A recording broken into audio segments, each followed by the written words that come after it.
Hello and welcome to another edition of the New England Job Show, a show produced by job seekers for job seekers. So, over these months we've focused quite often on topics of around self-branding and networking, social media, but it's a topic that's vast and we keep coming back to it for good reason. Now, with over 900,000 results for his name in Google, our guest today, Dan Schawbel, is the leading personal branding expert for Gen Y. Welcome, Dan. Fast Company calls Dan a personal branding force of nature. The New York Times calls him a personal branding guru. Recently, Business Week named Dan as one of the 20 entrepreneurs that you should follow on Twitter, alongside the likes of Richard Branson. He is the author of the best-selling career book, Me 2.0, Build a Powerful Brand to Achieve Career Success, which made the Amazon Top 100 Business Book Bestsellers list and was ranked the #1 career book of 2009 by the New York Post. Dan is the founder of the Personal Branding blog and the director of Personal Branding TV. He's a syndicated columnist, has been featured in over 150 media outlets. He's a keynote speaker at colleges and universities such as Harvard and MIT, and he helps both individuals and companies with branding. Now, mind you, I was going to say all of this, Dan, you did over a period of years outside of your 9-to-5 job. Dan has, however, just given up that job that he used to have and is now focusing all of his energy on his career in and around personal branding. So, Dan, let's get right into it, possibly with your definition of what personal branding is all about. Yeah, every week I think my bio and what I do slightly changes. Like, for instance, you probably don't know that now I'm going to be a columnist for CBS Interactive, which happened over the past few weeks. And that, alongside my Business Week column, that's been going on for probably about 8 months. So a lot of things have happened, but they're all about personal branding. So it's not like I'm doing a blog on pets and one on how to find your true love. Everything is focused in one area. So everything I do markets everything else. Right, and it comes full circle. Yeah, so if I give a speech, I'm going to probably market the book, and the book markets the blog, and so forth. Right. So now, it's all strategic. But Dan, I made reference to the fact that you used to work a regular job in a leading company, a 9-to-5 job, and still you did all of this above and beyond the regular job. But now, I guess you've given up that job and you really are bringing everything together by forming your own company that's going to specialize in all these areas. Exactly. So yeah, I worked for EMC for 3.5 years. Right. So when so I worked when I graduated college. It took me, I had to meet 15 people getting rejected twice to get my first job at EMC, where I really wanted to work in product marketing. And then October 2006, I started my first blog, and then I read Tom Peters' article, Brand Called You, which was in Fast Company back in 1997 on March 14, 2007. And then I started my next blog, taking the content for the first one, personalbrandingblog.com, and then ever since then it's become from the blog to the book and now the company.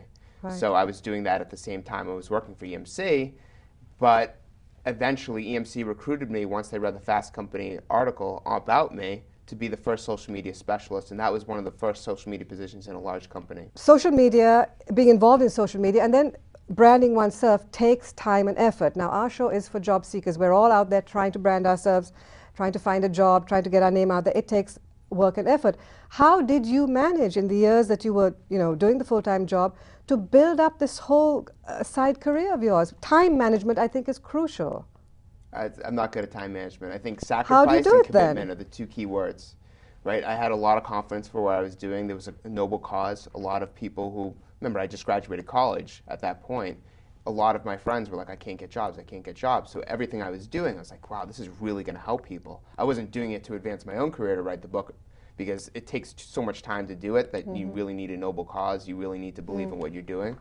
And so to spend 1.5 years writing a book is significant, and I had a cause worth fighting for. And so still today, I still have messages that need to get out there, and I believe I'm the right person at the right time with the right age and the right thoughts and the right technology in order to push these ideas out into the marketplace and help people out. You're just 26 years old. 26, yeah. I mean, it is amazing what you've achieved in this short span of time. I cannot imagine what the future holds for you, but it is very, very impressive. What is your definition of personal branding, Dan? Because I'm sure you've had a role in almost creating that definition. It's how we market ourselves to other people. Right. And you look at all the interactions that take place, whether you're looking for a job, whether you're trying to sell your friend on trying to see a movie. And you're always selling yourself. You're selling who you are, not just your idea or on trying to influence someone, right? Based on who you are, your credibility, how much people trust you, what comes out of your mouth, they'll probably make a decision based off of who you are, not just what comes out. Also, we're always being judged by first and last impressions. So, and this happens all the time. Even if you don't even open your mouth, people are judging you based on body language, based on how you dress, and how you behave. Right. And that doesn't even have to involve words. Do you think the job seekers of today, and they comprise our primary audience, are aware of how important personal branding is in their job search? What are your thoughts around personal branding in the job search in particular? Well, a lot of people have, the biggest problem they have is they don't know who they are and they don't know what they want to do. And this goes all the way back to recent graduates, people in high school. It's something that a lot of people shy away from because we're told that you have to go to a 4-year school, and then when you graduate you have to work at a company and then climb the corporate ladder, and everything is not like that anymore. Now everything's based more on projects. It's about what you can bring to the table that no one else can bring or that you can do better, and it's about relationships, because at the end of the day, that's how you're going to get jobs, or at least the job that you want is through some other person that might be in a position to help you. And that's where social media, that's where personal branding comes into play, because it's not about applying to jobs on Monster.com and CareerBuilder.com and in corporate websites anymore. Right. Those resumes go to nowhere land. Right. So in order to do it, you can use those to figure out what jobs are available. And then you use these different tools like Facebook, Twitter, LinkedIn, your own blog, Google, to find people who actually work in those positions that can actually help get you into those positions. And everyone, there's 400 million people on Facebook, there's 75 million people on Twitter, and 60 million people on LinkedIn as of today. So there's so many people out there who work for companies that you're interested in. If you're interested enough, why don't you go talk to them? Right. There's no excuses anymore. Well, one of the excuses people might have is that they're just not technologically inclined, or they don't believe in the power of, say, Twitter, LinkedIn, or Facebook. What do you have to say to these people? Most people don't. I mean, Facebook started in college. Bentley University, where I graduated, it was like the 17th school to get it. A lot of people who are older, especially, they shy away from technology, but then they have no job. And so I think a lot of what's happening now is people are being forced to be technologically savvy, or they don't have a job. Right. Because all recruitment's being conducted online now. And the best way to spread word of mouth is online, virally, and for people to be aware of you, to make a decision to hire you. All of those type of decisions and that awareness is being generated online. So if you're not online, if you're not visible, how is supposed to, if someone's never heard of you, how are they going to hire you? Absolutely. That's the question you have to answer. Absolutely. So for those people of a certain generation, or those people who are still resistant, what advice, what sort of baby steps should they be taking to get themselves out there? So what I've outlined in the book, Me 2.0, is discover, create, communicate, and maintain. And what we talked about 5 minutes ago is discovery. Really figuring out, narrowing down exactly what you want to do. Because if you can't do that, you're not going to be able to be successful in the later stages of personal branding. So once you really figure out, what do I want to be known as? When I'm dead, what are people going to remember me as? How do people already describe me when I'm in this room versus when I'm in a different room? So that's really the key. It's really narrowing it down. What's my focus area? I'm not just personal branding, but I want to target this generation Y because they need it the most. And that's how people have to think. They have to have a niche mindset. And then create is creating your personal branding toolkit, which is a resume, profiles on social networks, a blog, a website, a business card, and having everything be consistent. Yep. Use one picture everywhere. You use the same name everywhere. You don't want Daniel on one and Dan on another one. And then you want your positioning statement, which is your niche. Right. I want to be the best expert on this topic for this audience. Right. And you can get very interesting here because, Susie Orman, personal finance expert, you can't compete with her. If you Google personal finance expert, she's #1 every single time. But if you Google personal finance expert and then type in Minnesota or Boston, she's not going to come up first. Right. And that's where you can take the lead. That's where you can position yourself. Right. And by starting off in a niche at first, you can eventually spread your wings. So you don't be surprised if in 5 years I'm just a branding expert. If you're not out there, if you're not in cyberspace, if you're not clickable, if your name doesn't come up, you don't exist. Now the scary thing is that you've got to jump on the bandwagon now. Or I've even heard, well, not rumors, but predictions that soon hiring managers and companies won't hire people who don't have X amount of followers on Twitter, or who aren't. That's my stance. It is? Yeah. I mean, but that is terrifying for people, especially of a certain generation who might have, come in late into this. You're now under pressure to build up. Well, look at you. You have, I'm going to read these statistics. You have 4,266 Facebook friends. You have 3 Facebook fan pages. You have over 1,000 people on LinkedIn. You have a group on LinkedIn, over 400. You have 70,000 followers on Twitter. And these numbers go up by the day. How can we compete with people like you? I mean, how do we put ourselves out there?